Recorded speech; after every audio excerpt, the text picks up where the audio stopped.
Bien le bonsoir les enfants. L'histoire de ce soir que je vais vous présenter s'intitule « La fille et le loup ». Cette histoire, écrite et réalisée par le monde des enfants, va bientôt débuter. Mais avant de poursuivre, je souhaiterais te poser quelques petites questions. T'es-tu brossé les dents? As-tu enfilé ton pyjama? Fais un gros bisou à tes parents? Attrapé ton doudou? Bien, à présent, installe-toi confortablement dans ton lit. Ferme les yeux et laisse-toi bercer par le son de ma voix.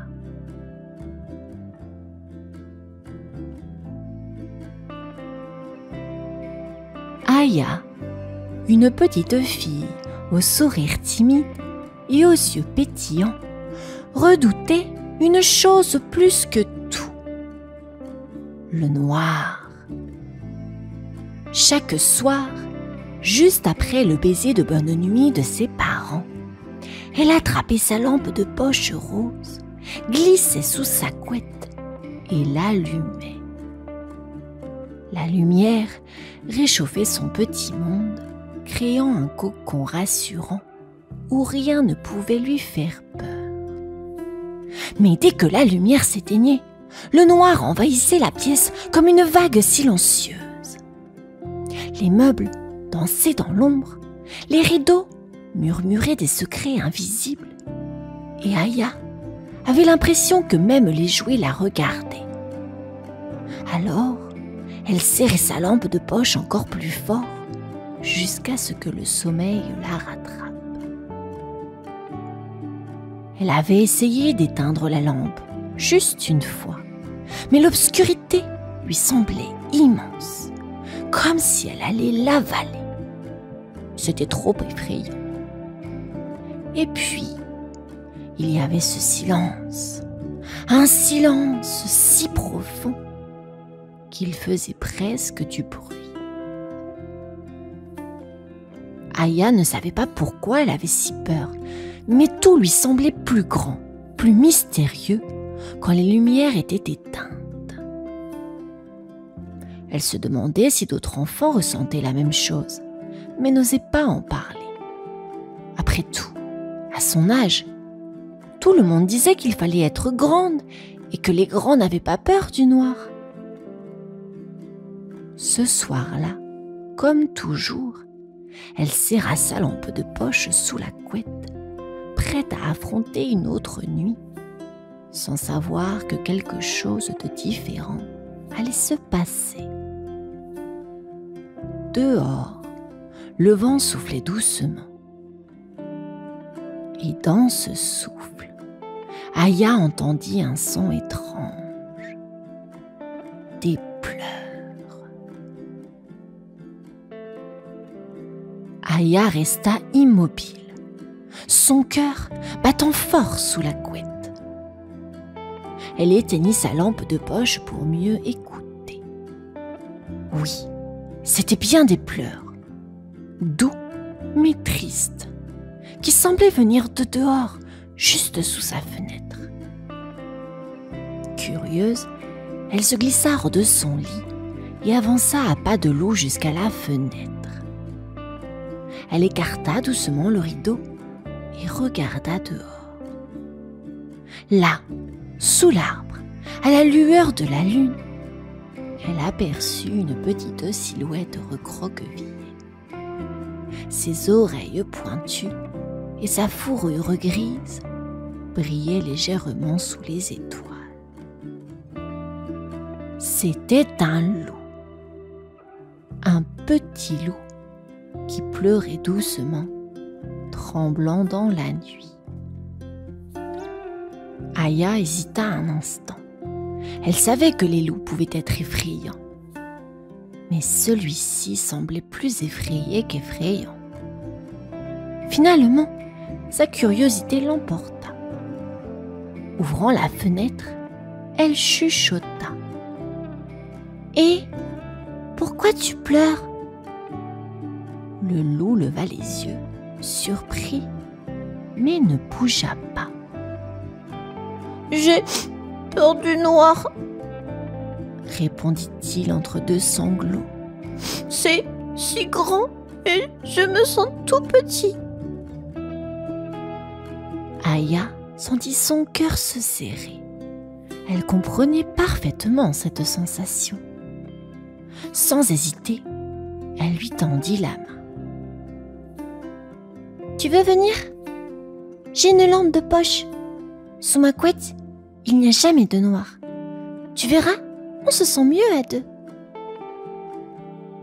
Le petit loup hésita, puis se leva lentement, ses pattes tremblantes.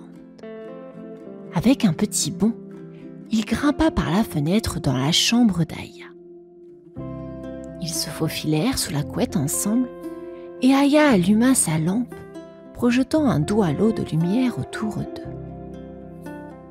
Pour la première fois, ni Aya, ni le loup ne se sentaient seuls dans l'obscurité. Sous la couette, dans leur petite bulle de lumière, Aya et le loup se regardèrent timidement. Le loup avait de grands yeux brillants, encore humides de larmes, et une fourrure toute douce. Il renifla doucement avant de parler. « Je m'appelle Lupi, » murmura-t-il. « Et toi ?»« Moi, c'est Aya, » répondit-elle en souriant. « Pourquoi tu as si peur du noir ?» Lupi baissa les yeux, gêné. « La nuit, tout devient si grand, si différent. Les arbres font des ombres effrayantes et les bruits de la forêt, on dirait qu'il y a des monstres partout. » Aya hocha la tête. Elle comprenait exactement ce qu'il ressentait. « Moi aussi j'ai peur des ombres, » avoua-t-elle. « Mais avec ma lampe de poche, je me sens en sécurité. Et puis, je me raconte des histoires pour oublier la peur. Tu veux que je t'en raconte une ?» Lupi hocha la tête, ses grandes oreilles frémissant d'impatience. « Il était une fois, » commença Aya, « un petit loup courageux et une fille intrépide. Ils vivaient dans une forêt enchantée, pleine de mystères. Mais eux n'avaient plus peur du noir, parce qu'ils savaient que, tant qu'ils étaient ensemble, rien ne pouvait les effrayer. » Lupi écoutait, fasciné, les yeux grands ouverts. À mesure qu'Aya racontait son histoire, il se sentait de plus en plus rassuré. Peut-être que le noir n'était pas si effrayant après tout. Sous la couette, entourés par la douce lumière de la lampe, ils continuèrent à se raconter des histoires. Et, peu à peu, le noir qui les entourait sembla moins grand, moins menaçant. Aya et Lupi ne se sentaient désormais plus seuls. Aya et Lupi étaient blottis sous la couette, leur petite lumière douce projetant des ombres réconfortantes sur les murs. Aya aimait inventer des histoires, et avec Lupi à ses côtés, son imagination s'envolait encore plus haut. « Maintenant, c'est ton tour, » dit-elle en souriant. « Raconte-moi une histoire, Lupi. » Lupi hésita. Il n'avait jamais raconté d'histoire avant. Mais, inspiré par le courage d'Aya, il prit une grande inspiration et commença. « Il était une fois un loup qui avait peur du noir. Mais un soir, il rencontra une fille magique. Elle avait une lampe de poche qui pouvait faire apparaître des étoiles, même sous sa couette. » Aya éclata de rire, car elle aimait déjà cette histoire. Ensemble, ils décidèrent de créer une lumière si forte qu'elle pourrait illuminer toute la forêt. Continua Lupi, s'animant. Ils fabriquèrent une lampe de poche spéciale remplie de poussière d'étoiles. Et chaque nuit, ils allaient dehors pour éclairer le chemin des autres animaux qui avaient peur. Aya écoutait, émerveillée, en imaginant leur forêt illuminée comme un ciel étoilé. Soudain, une idée lui vint. Et s'ils découvraient que la vraie lumière n'était pas dans la lampe mais dans leur cœur, proposa-t-elle. Une lumière invisible mais toujours présente qui les protège où qu'ils aillent. Lupi sourit largement. Oui, une lumière qui ne s'éteint jamais, même quand il fait tout noir. Sous la couette, les deux amis se regardèrent. Ils comprirent qu'ils n'avaient plus besoin de leur lampe de poche. Leur amitié suffisait à les éclairer, même dans les nuits les plus sombres. Cette nuit-là, Aya et Lupi continuèrent à se raconter des histoires jusqu'à ce que la lampe de poche commence à clignoter.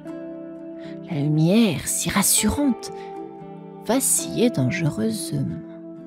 « Oh non !» murmura Aya. « Les piles sont presque à plat. » Lupi la regarda avec inquiétude. Sans la lampe, le noir reviendrait, et avec lui, toute leur peur.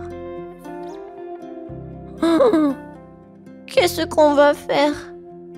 demanda Lupi, sa petite voix tremblante.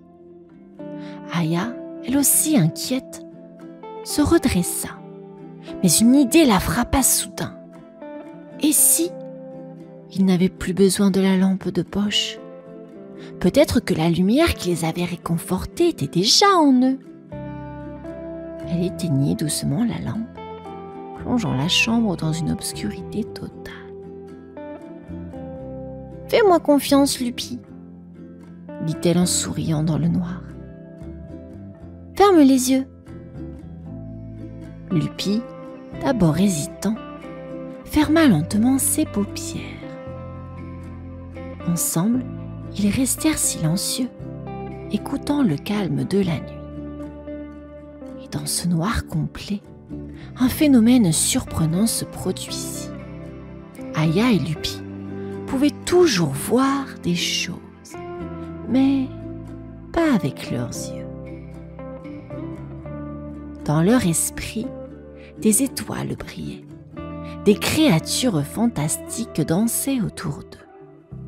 Et un doux halo de lumière les enveloppait. « Tu vois ça aussi ?» demanda Lupi, ébahi. « Oui, » chuchota Aya. « C'est notre lumière intérieure.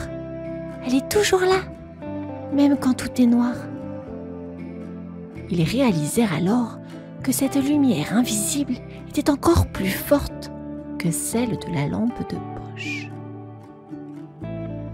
Blottis l'un contre l'autre, Aya et Lupi se laissèrent bercer par leur propre lumière.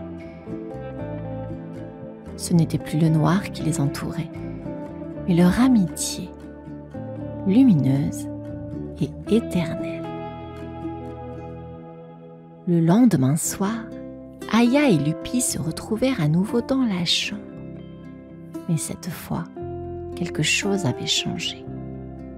La lampe de poche d'Aya, habituellement la première chose qu'elle attrapait, resta éteinte sur sa table de chevet. « Tu penses qu'on peut essayer sans la lampe ?» demanda Aya, un sourire timide aux lèvres.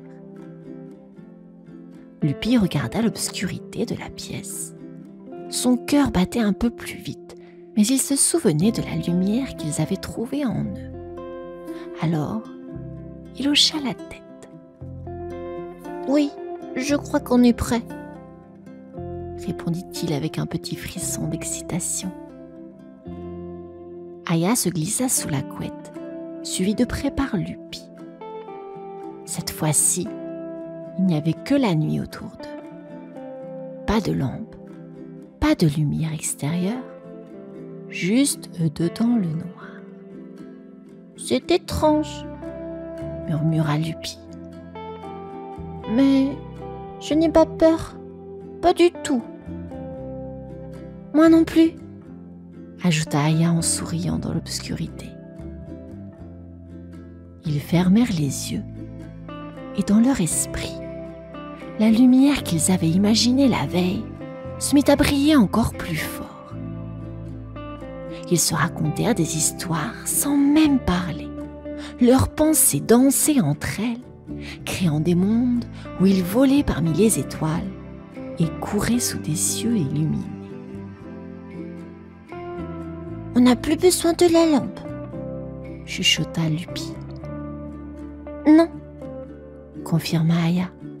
« Parce qu'on a appris que la lumière était déjà là, en nous. » Ils s'endormirent, le noir tout autour d'eux, et avec un sentiment de paix profonde. Le noir n'avait plus de pouvoir sur eux. Aya et Lupi avaient découvert quelque chose de bien plus fort, la lumière de leur amitié, toujours présente, même dans l'obscurité la plus totale.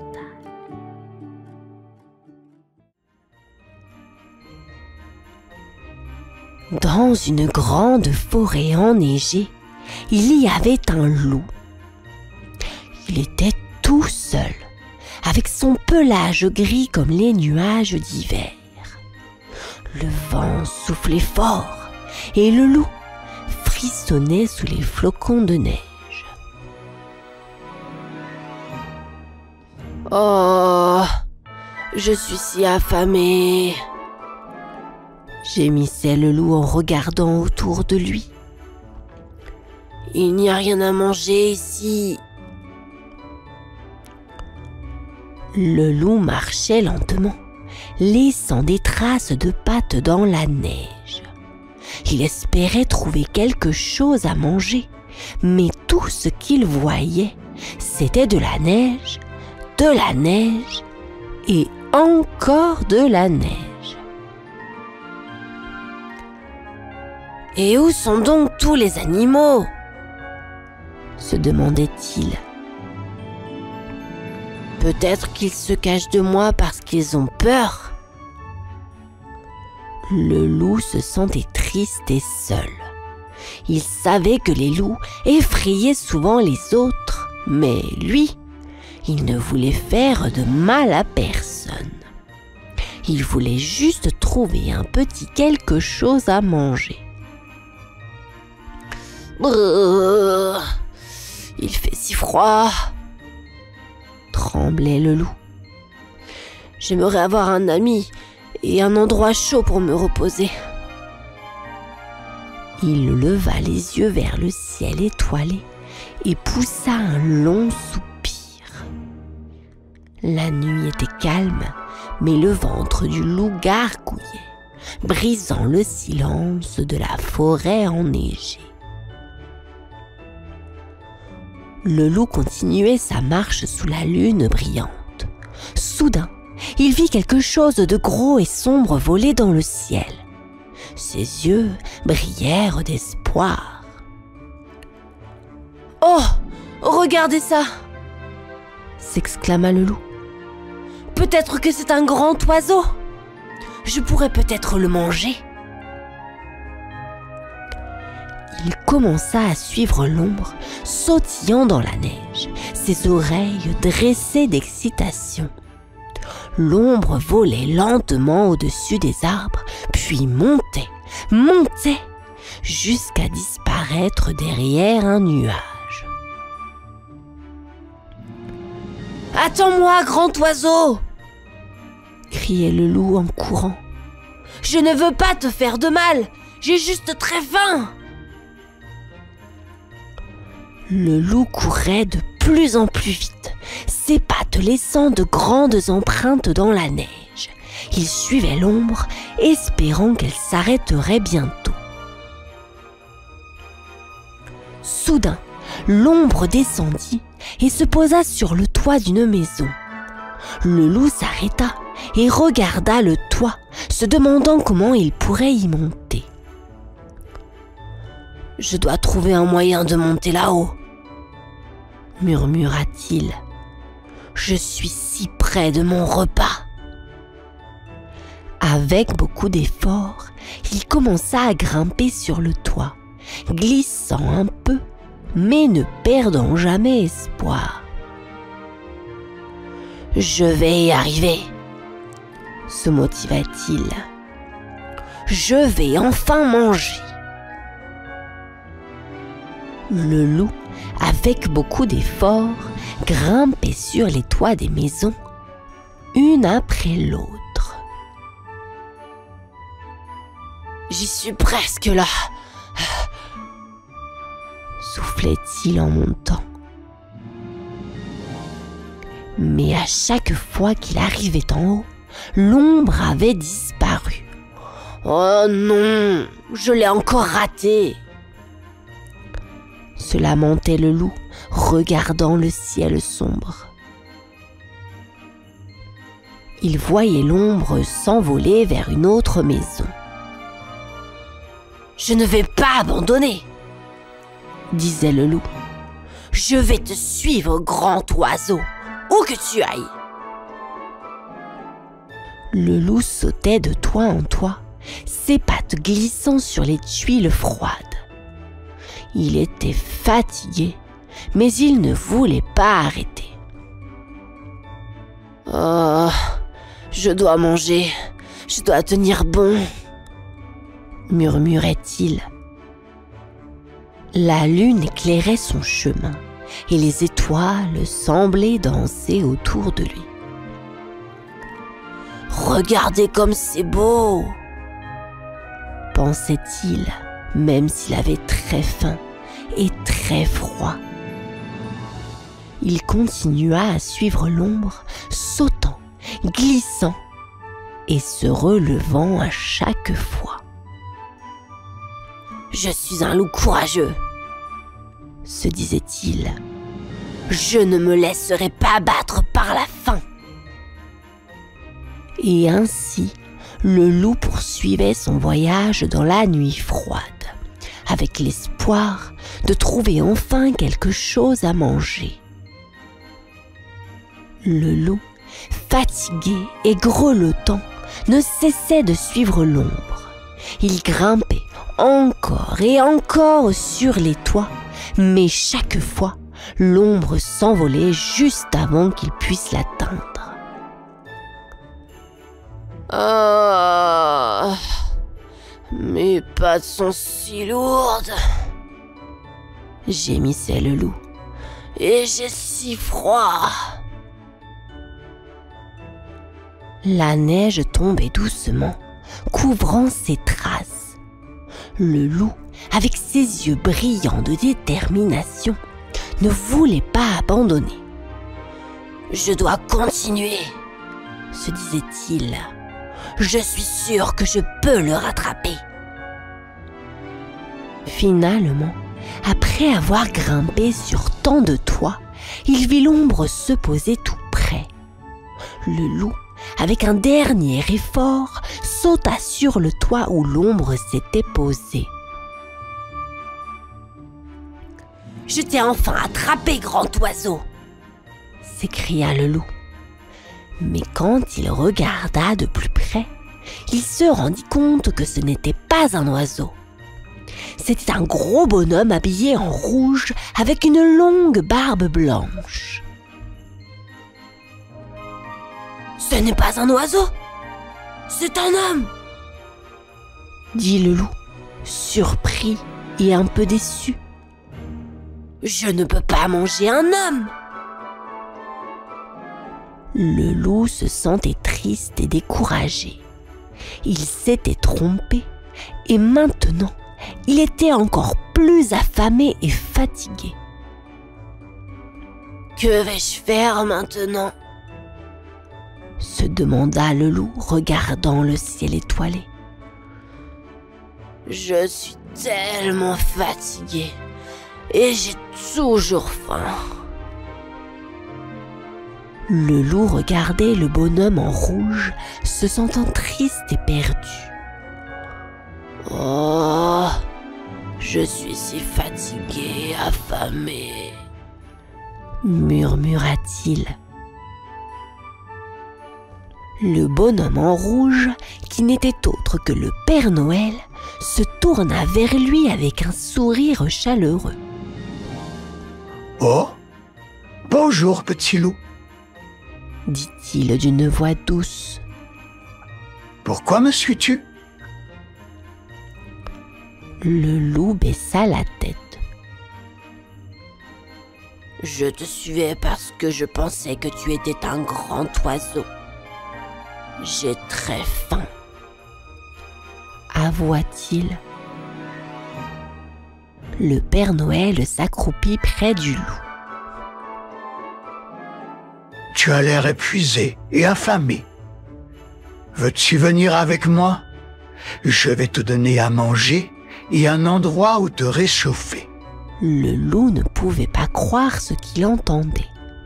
« Vraiment? Tu ferais ça pour moi ?» demanda-t-il les yeux brillants d'espoir. « Oui, bien sûr, » répondit le Père Noël. « C'est Noël, et c'est le moment de partager et d'aider les autres. » Le loup suivit le Père Noël, se sentant un peu mieux.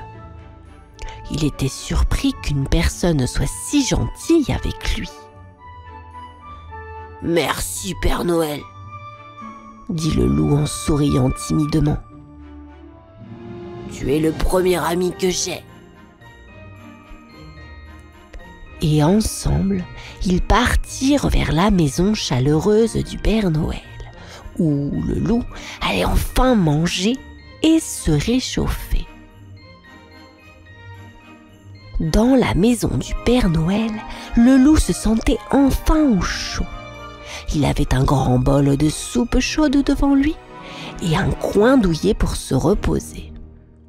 « Merci, Père Noël !»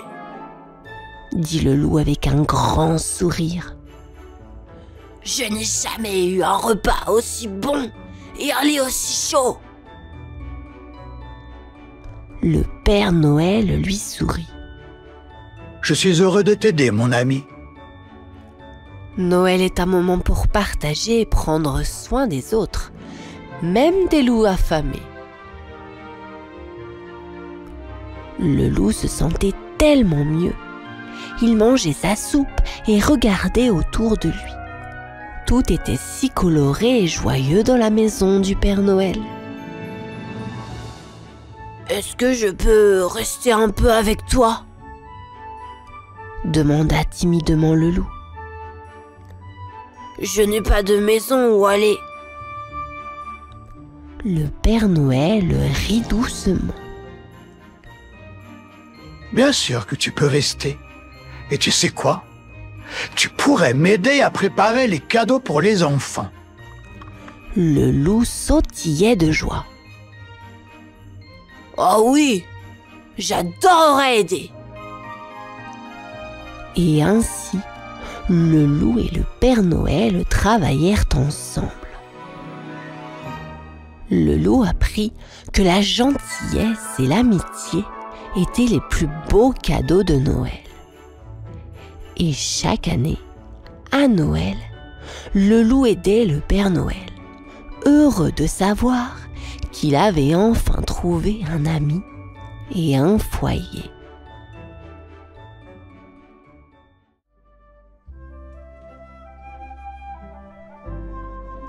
Loulou était un petit loup tout mignon. Il avait de jolies dents, mais une dent lui faisait un peu mal. Alors, Maman Loup décida qu'il était temps de rendre visite au dentiste qui s'occupe des dents. Le lendemain, Maman Loup prit la patte de Loulou et l'emmena chez le dentiste. Loulou était un peu inquiet, car car il n'était jamais allé chez le dentiste auparavant. Il avait entendu des histoires sur le dentiste et ça lui faisait un peu peur. En arrivant chez le dentiste, Loulou vit un endroit rempli de chaises, de jouets et de magazines amusants. Il y avait d'autres enfants aussi, et certains souriaient. Le dentiste était gentil et portait un masque drôle. Maman Loup lui dit que le dentiste allait seulement regarder sa dent. Rien de méchant. Loulou commença à se sentir mieux. Il monta sur le fauteuil dentaire et ouvrit grand la bouche. Le dentiste examina sa dent avec un petit miroir et Loulou commença à se détendre. Le dentiste dit que tout allait bien, sauf cette petite dent qui allait bientôt tomber. Loulou se sentit soulagé et comprit que le dentiste n'était pas si effrayant. Après la visite chez le dentiste, Loulou était un peu plus détendu. Il savait que le dentiste n'était pas effrayant du tout et il aimait le miroir qui brillait. Mais Maman Loup avait une nouvelle à lui dire. Elle expliqua à Loulou que sa petite dent allait bientôt tomber. Loulou ne comprenait pas pourquoi sa dent devait partir. Il aimait sa dent, même si elle faisait un peu mal. Il aimait la montrer quand il souriait. La nouvelle de sa dent qui allait tomber le rendit inquiet. Il se demandait comment cela se passerait.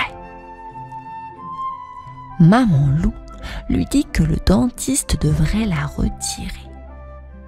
Elle expliqua que c'était normal et que ça ne ferait pas mal. Mais Loulou se mit à imaginer le dentiste avec des outils effrayants et des bruits forts. Il commença à paniquer et décida qu'il ne voulait pas que sa dent parte. Il se promit de ne plus jamais retourner chez le dentiste. Loulou était déterminé à ne plus jamais aller chez le dentiste. Il avait peur de perdre sa dent. Alors, il décida de se cacher et de trouver un refuge chez sa Mamie Loup. Il courut chez Mamie Loup en cachette en espérant qu'elle le protégerait de la visite chez le dentiste. Mamie Loup était gentille et douce, et Loulou savait qu'elle serait de son côté.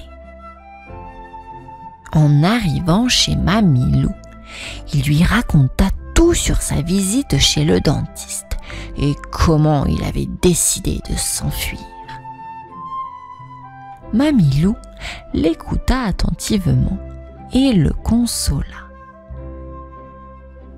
Mamie Loup lui dit qu'elle le comprendrait toujours, mais elle lui rappela que parfois, il fallait aller chez le dentiste pour prendre soin de ses dents. Loulou soupira et se sentit triste. Il aimait Mamie Loup, mais il ne voulait vraiment pas perdre sa dent. Il décida de rester chez Mamie Loup pour un moment, espérant que le temps arrêterait sa dent de tomber. Les jours passèrent chez Mamie Loup, mais la dent de Loulou continuait à le faire souffrir de plus en plus. Au début, c'était juste une petite douleur, mais maintenant, c'était devenu vraiment douloureux. Loulou ne pouvait plus manger ses bonbons préférés, ni jouer avec ses amis. Il avait du mal à sourire et il savait que quelque chose devait être fait. un jour, la douleur devint si insupportable que Loulou ne pouvait plus la supporter. Il se rendit compte qu'il devait demander de l'aide. Il appela ses parents et leur dit tout sur sa douleur. Ses parents, inquiets, vinrent immédiatement le chercher chez Mamilou. Ils comprirent à quel point il souffrait et décidèrent de l'emmener chez le dentiste pour résoudre le problème. Loulou se sentit soulagé en sachant que ses parents étaient là pour l'aider. Les parents de Loulou ne voulaient pas qu'il ait peur du dentiste. Alors, ils décidèrent de jouer à une comédie pour le rassurer.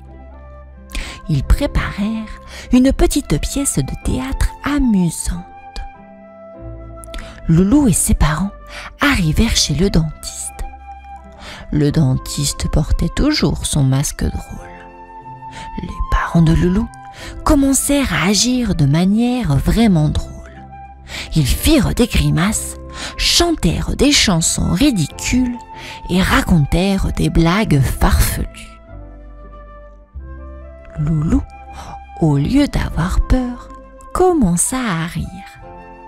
Il était tellement occupé à regarder ses parents faire les fous qu'il en oublia le dentiste qui travaillait dans sa bouche. Le dentiste retira la dent douloureuse sans que Loulou ne s'en rende compte. Loulou était heureux que ses parents aient été si drôles et il comprit que le dentiste n'était pas si effrayant. Il avait maintenant une dent en moins, mais il était content. La douleur avait disparu. Et la comédie de ses parents l'avait fait sourire.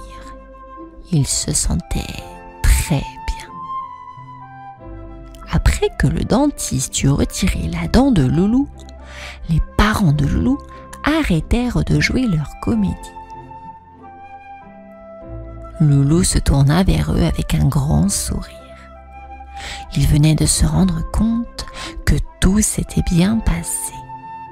Le dentiste n'était pas effrayant et il n'avait pas eu du tout mal. La dent de Loulou était partie, mais il demanda au dentiste de la garder, car elle lui manquerait beaucoup. Loulou regarda dans le miroir et vit son sourire sans la dent. Il pensa que ça avait l'air plutôt cool. Il n'avait plus peur du dentiste désormais et il se sentait bien. Ses parents étaient fiers et le félicitèrent pour avoir été si courageux. Ils l'emmenèrent manger de la glace pour célébrer cela. Et Loulou savoura chaque bouchée. Il savait maintenant que le dentiste était là pour aider à prendre soin de ses dents. L'histoire avec Loulou se termine, souriant fièrement, prêt à affronter d'autres aventures. J'espère que cette histoire vous aura plu, les enfants. Je vous dis à présent bonne nuit, à bientôt.